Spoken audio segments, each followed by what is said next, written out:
말씀 시편 57편을 다윗의 믹담시라 그렇게 제목이 붙어 있습니다. 여기서 중요한 것은 믹담이라고 하는 말은 히브리어로 황금시라고 하는 뜻입니다. 그리고 부제로 다윗이 사울을 피하여 굴에 있었던 때 지어진 시라 그렇게 말씀하고 있습니다. 가장 고난의 시기에, 가장 절망적인 시기에 쓰여진 시, 그 시가 다윗이 지은 수많은 시 가운데도 가장 아름다운 시, 황금시라 그렇게 불려진다 그렇게 말씀하고 있습니다. 다윗은 승승장구한 사람입니다. 이제 양치기 목동에 불과한 사람이 사무엘을 통하여 왕으로 기름 부음을 받았습니다. 그때부터 하나님께서는 언제나 다윗과 동행했습니다. 얼마 후에 이스라엘 나라는 전쟁에 휩싸였습니다. 그것은 강대국 블레셋이 쳐들어온 것입니다. 이스라엘은 블레셋과의 싸움에서 연전연패하며 도망하기에 바빴습니다. 그 이유는 블레셋에는 그 누구도 대항할 수 없는 골리앗이라고 하는 장군이 있었기 때문입니다. 골리앗 앞에 이스라엘의 장군들은 어린 아이들처럼 벌벌 떨었습니다. 무엇보다도 가장 힘 있는 용사였던 사울 왕마저도 두려워서 골리앗을 대항할 수가 없었습니다. 그때 사울 왕은 이 어려움을 타개하기 위해서 저 골리앗을 무찌르는 사람이 있다고 한다면 나의 딸을 주어 부마로 삼겠다 그렇게 이야기했지만 누구도 나서는 사람이 없었습니다. 이유는 골리앗은 너무 크고 너무 강했기 때문입니다. 그때 아버지의 심부름으로 전장에 나갔던 다윗이 물맷돌로 골리앗을 무찌르고 이스라엘의 전쟁의 승리를 안겨주었습니다. 그는 이스라엘의 영웅이 되었습니다. 그리고 왕의 사이곧 부마가 되었습니다. 세상에서 가장 우뚝 선 존재, 앞으로 이스라엘의 미래가 될 위대한 영웅의 탄생이었습니다. 다윗이 전쟁에서 승리하고 돌아올 때 예루살렘 여인들이 사울은 천천히요, 다윗은 만만이라고 노래를 부를 만큼 다윗의 인기는 하늘을 찌를 듯 했습니다. 이보다 더 큰 영광이 어디 있겠습니까?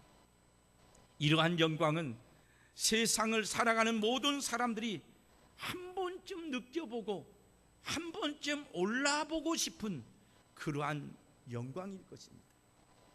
그러나 그 영광은 오래가지 못했습니다. 그래서 성경은 인간의 영광은 잠깐 피었다가 지는 꽃과 같고 아름답고 화려하게 나타났다가 없어지는 무지개 같다 그렇게 표현하고 있습니다. 모세의 왕자의 영광도 오래가지 못했습니다. 이제 열왕기에 나오는 수많은 왕들의 영광도 오래가지 못했습니다. 지혜의 왕으로 모든 사람에게 존경을 받았던 솔로몬의 영광도 오래가지 못했습니다. 지식의 영광도 물질의 영광도 명예와 권세의 영광도 오래가지 못합니다. 젊음의 영광도 오래가지 못합니다. 다윗을 향한 노래가 퍼지고 인기가 예루살렘에 가득하자 사울 왕의 시기와 질투는 극에 달했습니다. 드디어 다윗을 죽이기 위해서 갖은 방법을 다 동원합니다. 하늘을 찌를 듯한 다윗의 영광은 땅에 떨어지고 사울 왕을 피하여 도망하는 비참한 신세가 되었습니다. 그런데 더 큰 문제가 생겼습니다.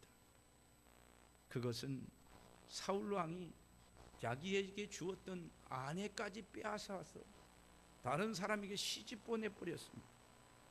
그리고 다윗이 도망간 것으로 끝나는 것이 아니라 사울 왕은 다윗의 목숨을 빼앗기 전에는 절대로 포기하지 않겠다고 직접 용사들을 데리고 다윗을 쫓기 시작했습니다. 다윗의 생명은 풍전등화였습니다. 다윗이 피할 곳은 어디에도 없었습니다. 도망다니다가 더 이상 피할 데가 없어서 숨은 곳이 아둘람이라고 하는 굴이었습니다. 다윗의 목숨은 그야말로 경각에 달려 있습니다. 굴 속에 숨어 있기 때문에 들키면 끝입니다. 여러분, 동굴에서 얼마나 두렵겠습니까? 가까이 조여오는 사망의 그물 앞에서 다윗의 두려움은 크게 달했을 것입니다. 그 두려움은 공포로 변하고 그 공포는 사망의 두려움으로 온몸에 다가왔습니다. 무엇보다도 더 고통스러운 것은 다윗은 혼자가 아니라는 것입니다. 도망자 다윗을 따라 수많은 사람들이 다윗을 따라 나섰습니다. 혼자라면 숨을 수도 있고 피할 수도 있겠지만 수많은 사람들과 함께 다니게 되니 피하기가 더 어렵고 들킬 가능성이 더 높았습니다. 그렇지만 다윗은 저들을 버리지 않았습니다. 마치 양을 칠 때 양을 품고 보호하고 양들을 위해서 생명을 건 것처럼 다윗은 자기를 따른 사람을 버리지 아니하고 홀로 도망가지 않았습니다. 바로 이것이 좋은 지도자와 악한 지도자의 차이입니다. 악한 지도자는 생명을 소중하게 여기지 않습니다. 자기를 따르는 사람의 이용 가치가 떨어지면 버립니다. 때로는 죽이기도 합니다. 그러나 좋은 지도자는 자기를 따르는 사람들을 사랑합니다. 어떠한 경우에도 버리지 않고 그 생명을 지키기 위해서 자기의 목숨을 겁니다. 다윗은 바로 그런 사람이었습니다. 우리가 사는 삶 속에도 내가 책임져야 될 사람이 얼마나 많은지 모릅니다. 나 혼자도 감당할 수 없는 힘들고 어려운데 내가 가슴에 품고 사랑하고 지켜야 될 사람들이 얼마나 많은지. 무엇보다도 중요한 것은 그래도 평안할 때는 함께 힘을 합해서 감당할 수 있지만 삶의 위기가 왔을 때 다윗처럼 두려움과 공포의 절망이 왔을 때 어떻게 그 어려움을 감당할 수 있을지 우리는 그 어려움 앞에서 절망할 수밖에 없습니다.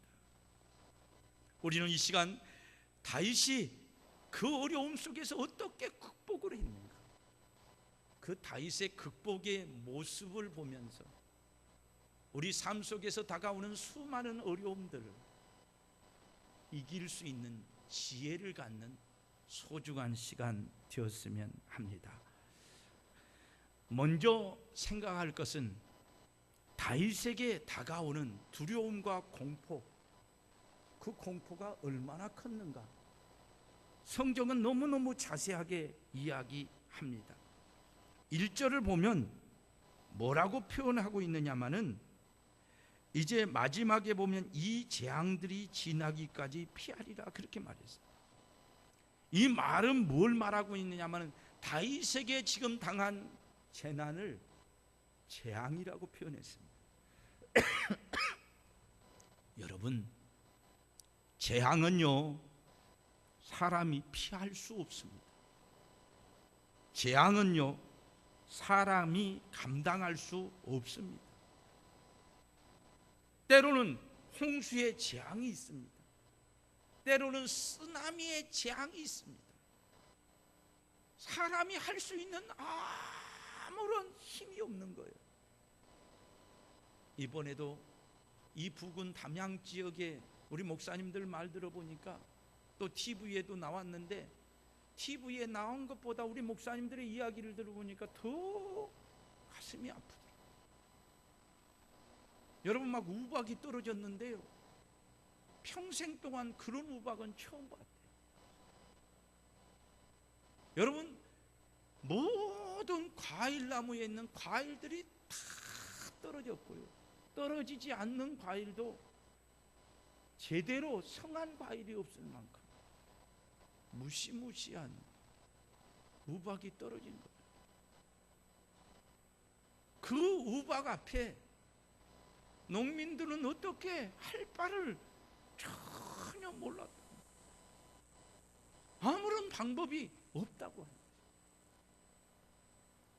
다윗은 지금 굴 속에 갇혀 있는데 재앙과 같은, 내가 아무것도 할 수 없는 절망이다, 그렇게 말씀하고 있습니다. 또한 지금 상황을 뭐라고 표현하고 있습니까? 이제 오늘 본문 말씀에도 나와 있습니다만, 그 전에 이미 나와 있습니다만, 내 영혼이 사자들 가운데서 살며 내가 불사르는 자들 중에 누웠다, 그렇게 표현하고 있어요. 지금 동굴 속에서 두려움이 어느 정도 두려움이냐마는 사자들 떼 속에 내가 들어있다고 말해요. 여러분, 무서운 개가 공격을 해도 여러분 얼마나 두렵습니까? 그런데 사자들을 으르렁거리는 사자들 떼 속에 내가 들어있습니다.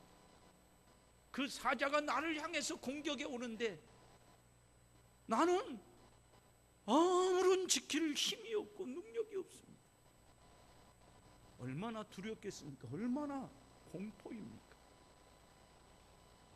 여러분, 동굴 속의 고통을 사자 떼 속에 있는 자기로 표현하고 있습니다. 또 한 표현은 뭐라고 말했느냐면, 내가 불사르는 자들 중에 누웠다, 그렇게 표현하고 있어요.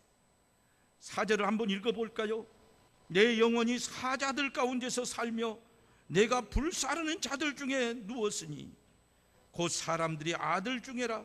그들의 이는 창과 화살이요 그들의 혀는 날카로운 칼 같도다. 불 속에 갇혀 있는데 원수들이 하는 말이 그겁니다. 너는 이제 죽었다. 너는 살 가능성이 없다. 누구도 너를 구해줄 수 없다. 정말 원수들이 말하는 것처럼 그 원수들의 막 말이 창과 칼처럼 가슴에 꽂히는데 실제로 불이 나를 엄습해 와서 나를 삼키려고 합니다. 하늘로 솟을 수도 없고 땅속으로 꺼질 수도 없는 절망의 상황이다, 그렇게 말하고 있습니다. 얼마나 두려우면 재앙이라고 말할까요? 얼마나 두려우면 사자 떼 속에 있는 자기로 표현할까요? 얼마나 두려우면 화마 속에 갇힌 자기로 표현할까요? 사랑하는 성도 여러분, 지도자인 다윗이 두려울 때 다윗과 함께한 사람들의 두려움이 얼마나 컸겠어요. 다윗만 고통스러운 것이 아니고 여러분, 다윗보다 더 영적으로 나약한 사람들은 더 두려워합니다. 그 두려워서 벌벌 떠는 모든 사람들을 보면서 지도자인 다윗이 얼마나 두려웠겠느냐, 그런 말입니다.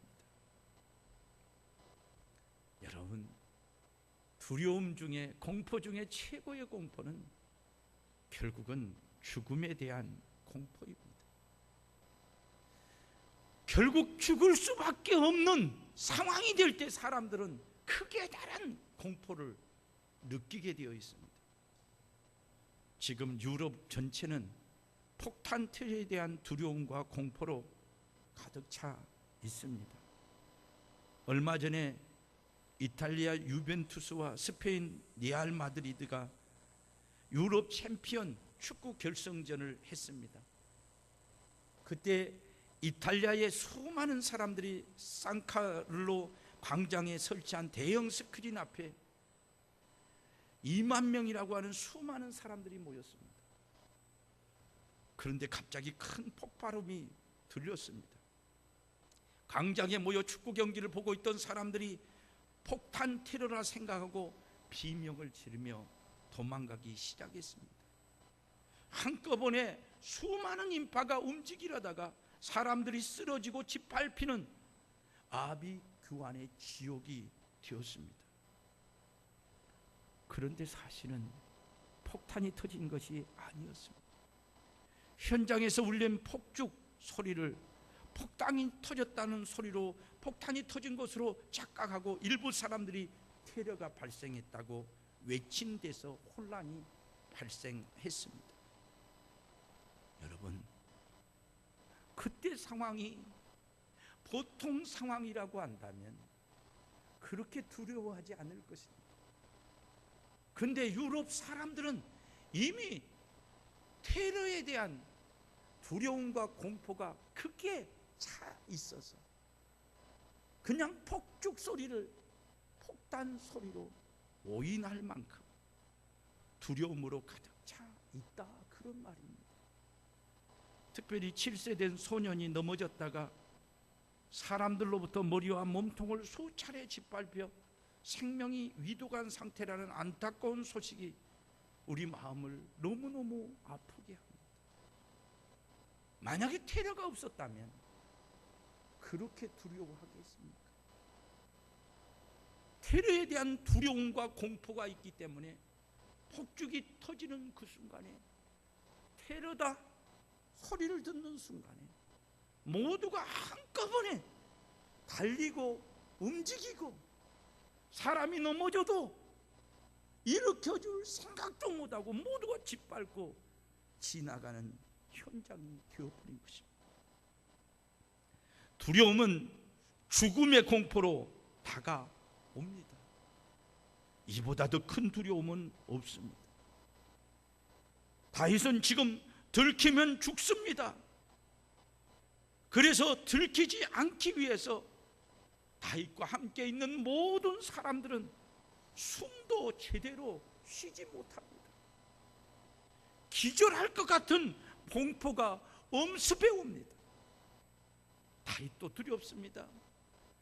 그러나 다윗의 더 큰 두려움은 사랑하는 사람들의 생명을 지킬 수 없다는 것입니다. 세상에 가장 고통스러운 것이 무엇입니까? 내가 사랑하는 사람을 위해서 아무것도 할 수 없다는 것입니다. 그래서 저는 오늘 말씀을 묵상하면서 이 상황의 고통을 동굴의 고통이라 그렇게 생각을 해봤습니다. 동굴은 얼마나 어둡습니까? 동굴은 어디로 도망갈 데도 없습니다. 그런데 여러분, 그 동굴 안에 갇혀서 혹시 들킬까 봐 두려워하는 그 상황을 한번 생각해 보세요. 그 두려움이 얼마나 크겠습니까? 우리가 사는 지구상에도 오늘도 이러한 두려움과 공포로 절망하며 낙담하는 사람들이 얼마나 많은지 모릅니다. 굶주림의 고통입니다. 사랑하는 자녀들이 굶어 죽어가고 있는데도 아무것도 해줄 수 없는 부모님들의 그 아픔, 백성들이 굶주림에 쓰러져 가는데도 아무것도 해줄 수 없는 지도자들의 고통, 그것이 동굴의 고통 아니겠습니까? 질병의 고통도 마찬가지입니다. 사랑하는 사람들의 질병은 온 가정을 캄캄한 동굴로 만들어 버립니다. 근심의 동굴, 어둠의 동굴, 공포의 동굴로 만들어 버립니다. 그 동굴에서 무엇을 할 수 있습니까? 오직 들키지 않기만을 간절히 소망하는 것밖에 없지 않겠습니까? 그러나 우리 속담에 하늘이 무너져도 솟아날 구멍이 있다는 말이 있습니다. 어둠도 공포도 절망도 그 상황 속에서는 계속 이어질 것 같지만, 그 상황 속에서는 끝이고 절대로 다시금 기회가 없을 것 같지만, 캄캄한 어둠은 광명한 해가 뜨면 순간적으로 물러가 버리는 것입니다. 어둠의 동굴도 빛이 들어오면 어둠은 사라지고 소망으로 가득하게 되는 줄을 믿습니다. 이것이 우리가 사는 삶 속에서 얼마든지 있을 수 있는 것입니다. 어떻게 가능할까요? 다윗은 그 고통에서 어떻게 해답을 얻었을까요? 사랑하는 성도 여러분, 우리 삶 속에 다윗과 같은 동굴의 고통 속에서 다윗이 이기는 그 삶의 놀라운 모습을 보면서 우리도 이기는 놀라운 역사가 나타났으면 좋겠습니다. 다윗이 그 절망의 늪에서 한 것이 무엇입니까? 따라해 봅시다. 기도. 절망의 동굴에서, 근심의 동굴에서, 두려움의 동굴에서, 공포의 동굴에서, 희망의 빛이 전혀 없는 동굴에서 전능하신 하나님을 향해서 기도하기 시작했습니다. 내 힘으로, 세상의 방법으로는 소망이 없는데 바로 그 상황에서 전능하신 하나님께 부르짖기 시작했습니다. 1절을 함께 보시겠습니다. 하나님이여 내게 은혜를 베푸소서. 내게 은혜를 베푸소서. 내 영혼이 주께로 피하되 주의 날개 그늘 아래서 이 재앙들이 지나가기까지 피하리이다. 하나님께 피하겠습니다. 하나님이여 내게 은혜를 베풀어 주소서. 내게 은혜를 베풀어 주소서. 내가 지존하신 하나님께 부르짖습니다. 하나님이여 도와 주시옵소서. 하나님이여 은혜를 베풀어 주소서. 하나님이여 은혜를 베풀어 주소서. 이 말은 무엇입니까? 하나님의 은혜가 아니면 나는 설 수가 없습니다. 하나님의 은혜가 아니면 우리 모두 다 죽습니다. 하나님이여 우리의 생명을 구원해 주소서. 내 생명을 구원해 주소서. 이 자리에 있는 모든 사람의 생명을 구원해 주소서. 하나님, 이 동굴의 공포, 이 동굴의 절망에서 우리를 구원해 주실 이는 전능하신 하나님밖에 없습니다. 하나님 도와주시옵소서. 다윗은 하나님께 부르짖기 시작한 것입니다. 사랑하는 성도 여러분, 기도는 성도의 최고의 특권입니다. 절망 가운데 하나님의 은혜를 받을 수 있는 유일한 방법이 바로 기도입니다. 기도의 특권은 다윗에게만 준 것이 아닙니다. 하나님을 믿는 모든 사람에게 주신 특권입니다. 믿지 않는 사람도 오늘 하나님을 믿고 기도하면 하나님께서는 그 기도를 반드시 들어주실 것입니다. 그리고 승리의 계가를 부르게 할 것입니다. 기도만큼 중요한 것은 없습니다. 그래서 갈라일은 기도는 하늘나라의 사이렌이다. 스펄전은 기도는 하늘나라의 황금종이다. 그렇게 말했어요. 우리가 절망의 늪에서 하나님께 기도할 때 하늘나라에서 사이렌이 울리고 하늘나라에서 황금종이 울린다, 그렇게 표현하고 있습니다. 이 말은 곧 무엇을 말하는 것입니까? 하늘나라에서 비상이 걸린다, 그런 말입니다. 여러분, 땅에서는 아무도 모르고 누구도 도와줄 수 없는데 하늘의 하나님께서는 우리를 돕기 위해서 하늘의 비상령을 내려서 모든 천사를 다 동원하고 하늘의 능력을 동원해서 우리를 지켜주시겠다, 그런 말입니다. 절망 속에서 오직 하나님만이 유일한 구원임을 알고 기도하는 다윗의 그 기도는 성경에서 너무너무 많이 찾을 수가 있습니다. 바로 다윗과 같이 절망 속에서 기도하는 기도가 야곱의 약복강의 기도입니다. 방법이 없어서 하나님 앞에 약복강에서 씨름하는 기도를 합니다. 하나님밖에 방법이 없습니다.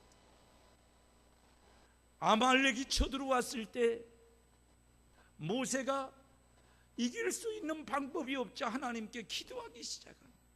모세가 손을 들면 이스라엘이 이기고 모세가 손을 내리면 이스라엘이 집니다. 결국 전쟁의 승리는 군사의 수에 있고 무기에 있지 아니하고 기도의 손에 있다는 걸 알았습니다. 그걸 안 아론과 훌이 모세의 손을 붙잡고 하나님 앞에 기도할 때 전쟁에서 승리하는 역사가 나타났습니다. 죽을 병에 걸려 절망의 고통 속에서 오직 하나님께 매달렸던 히스기야 기도가 바로 이 기도입니다. 하만의 계략에 말려 산소망이 없을 때 죽으면 죽으리라 금심하며 기도하는 예스더의 기도가 바로 이런 기도입니다. 기도를 포기하는 것은 모든 것을 포기하는 것임을 알고 사자굴에 들어갈 줄 알면서 기도하는 다니엘의 기도가 바로 하나님만을 향한 기도입니다. 십자가를 앞에 두고 땀방울이 흐르는 핏방울처럼 되도록 기도하신 예수님의 겟세마네 기도가 바로 하나님을 향한 그러한 기도라고 하는 것입니다. 인간의 절망은 끝이 아닙니다. 인간의 절망은 전능하신 하나님께 가까이 갈 수 있는 유일한 기회입니다.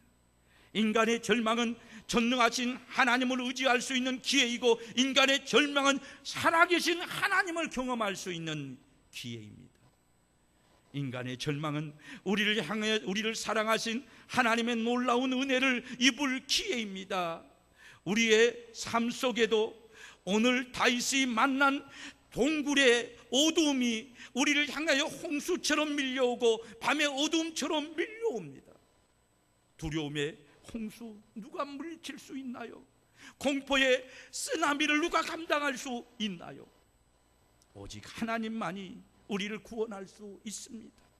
십자가에 달린 예수님만이 우리를 모든 두려움의 공포, 홍수, 쓰나미의 죽음, 심판의 지옥에서 우리를 건질 수 있습니다. 그러므로 우리 모두는 두려움과 고통 속에 하나님 앞에 나가야 될 줄을 믿습니다. 다윗은 기도하면서 힘을 얻었습니다. 이제 모든 것은 똑같습니다. 그러나 전능하신 하나님 앞에 기도할지야 마음속의 두려움이 사라져갔습니다. 마음속의 공포도 사라져갔습니다. 그리고 모든 두려움과 공포와 죽음보다 훨씬 크신 전능하신 하나님이 다윗의 모든 마음을 지배했습니다. 그때 다윗은 이런 생각해 봤을까요? 하나님, 양을 키울 때도 사자들이 오고 곰이 올 때도 그때 하나님이 함께 하셨는데요. 골리앗을 무찌를 때도 내 힘이 아니라 전능하신 하나님의 힘이었는데 하나님 또 두려움의 동굴 안에 들어가니까 환경과 조건만 보고 하나님 보지 못했네요. 하나님, 이제는 하나님을 바라봅니다. 하나님 앞에 기도하면서 그 믿음이 더 커갑니다. 하나님을 바라보면서 하나님의 도우심을 더 크게 느낍니다. 그러면서 다윗이 고백하는 고백이 바로 오늘 본문 말씀입니다. 하나님이여, 내 마음이 확정되었고 내 마음이 확정되었사오니 내가 노래하고 내가 찬송하리이다. 내 영광아 깰지어다. 비파야 수금아 깰지어다. 내가 새벽을 깨우리로다. 할렐루야. 이 말은 뭘 말하는 겁니까? 나는 새벽에 사람이 되겠습니다. 그런 말입니다. 나는 새벽을 깨우는 사람이 되겠습니다. 그런 말입니다. 사랑하는 성도 여러분, 내 생명은 하나님께서 주신 생명입니다. 그러므로 이제는 내 중심이 아니라 전능하신 하나님 중심으로 살겠습니다. 특별히 하루의 일과를 주님을 찬양하면서 시작하겠습니다. 주님께 기도하면서 시작하겠습니다. 주님 앞에 예배드리며 시작하겠습니다. 새벽의 첫 시간을 아무것도 생각하기 전에 이슬과 같이 깨끗한 마음으로 먼저 하나님을 사랑하고 하나님을 채우고 하나님 찬양하며 하루를 시작하겠습니다. 여러분, 다윗의 이 결심은 전능하신 하나님께로부터 온 놀라운 축복이었습니다. 다윗은 환경은 똑같으나 전능하신 하나님을 의지하고 하나님 앞에 거룩하신 하나님을 찬양하기 시작할 때 다윗은 모든 두려움도 모든 환난의 비바람도 결국 이기고 다윗은 역사의 위대한 사람이 되었고 이스라엘의 역사 가운데 다윗만큼 위대한 사람이 없었음을 우리는 고백합니다. 사랑하는 성도 여러분, 하나님의 놀라운 은혜와 사랑을 아는 사람은 새벽의 사람들이 됩니다. 한국교회의 성장도 새벽의 사람에 의해서 이루어졌습니다. 1907년 길손주 목사님에 의하여 대각성 운동이 시작되었습니다. 길손주 목사님께서 대각성 운동을 하면서 제일 먼저 한 것이 바로 새벽 기도였습니다. 새벽 4시에 종을 치고 새벽 4시 30분에 새벽 예배를 드렸습니다. 사랑하는 성도 여러분, 우리에게 있어서 하루는 대단히 중요합니다. 하루의 성공자가 일주일의 성공자가 되고 일주일의 성공자가 한 달의 성공자가 되고 한 달의 성공자가 1년의 성공자가 되며 1년의 성공자가 평생에 성공하는 사람이 되는 것입니다. 사람에게 있어서 건강이 참 중요합니다. 성도는 건강하게 살아야 됩니다. 건강하기 위해서는 새벽에 사람이 되어야 한다고 말합니다. 건강을 연구하는 전문가들이 이렇게 말합니다.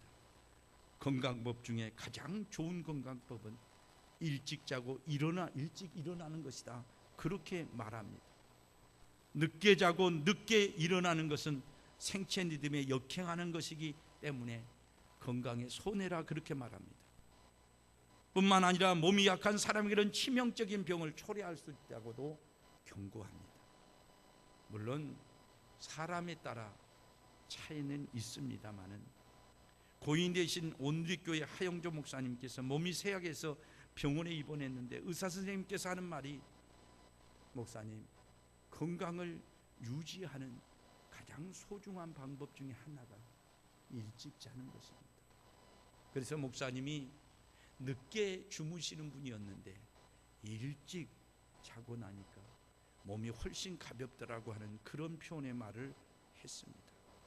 새벽 무릎을 쓴 전병욱 목사님께서는 성도는 어떤 경우에도 10시 안에 자는 습관을 들여야 새벽 예배를 드릴 수 있다. 그렇게 말을 하고 있습니다.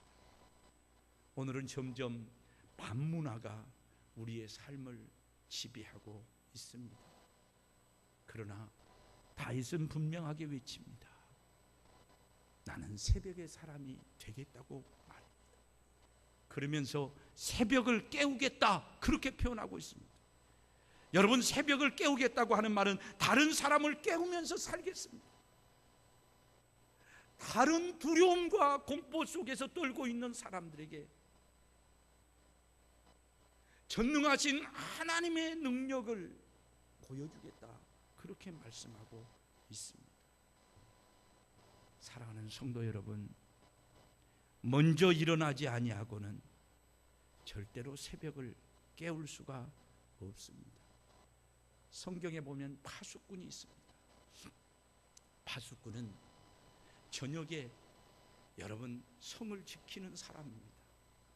그리고 새벽이 되면 나팔을 불어 백성들을 깨우는 사람이 파수꾼이다 그렇게 말합니다.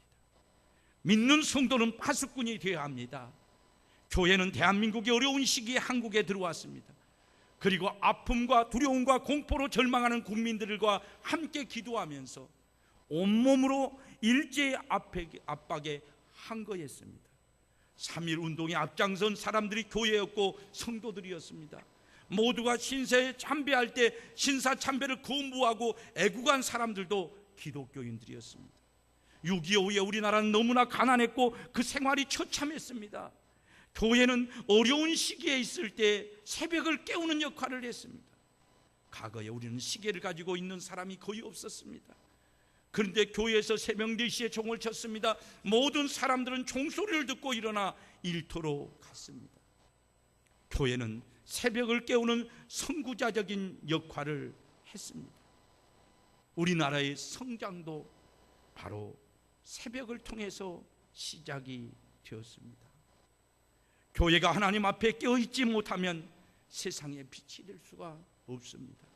성도들이 하나님 앞에 깨어있지 못하면 오늘도 동굴의 고통 속에 있는 사람들을 도와줄 수 없습니다. 우리가 먼저 하나님 앞에 바로 섭시다. 그리고 우리 앞에 다가오는 모든 두려움과 공포를 기도로 물리치고 찬양으로 새벽을 깨우는 사람들이 됩시다. 기도하시겠습니다.